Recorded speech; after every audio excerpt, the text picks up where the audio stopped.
We have inherited a strange gospel, a gospel that promises comfort, health, prosperity, success, a life that feels good and looks good, and requires nothing of us except belief and positive thinking. It bears almost no resemblance to what the apostles taught. Paul wrote to Timothy, "Everyone who wants to live a godly life in Christ Jesus will be persecuted, not might be, will be." This is not a warning about what might happen. It is a description of what happens. The two things, godliness and suffering, are linked. They move together. And yet we have built churches dedicated to comfort, to the removal of friction, to the idea that a successful Christian is one whose life is easiest. The Psalms, that strange and brutal book, speaks of something different.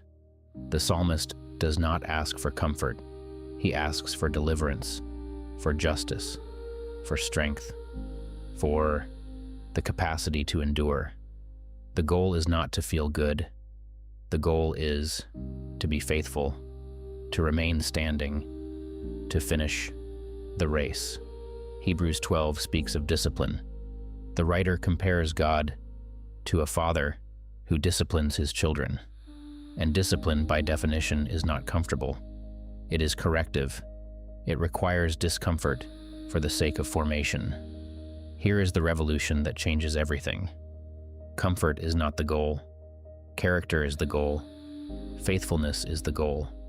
Becoming the kind of person who can be trusted with God's purposes, that is the goal. When you stop demanding comfort, something shifts.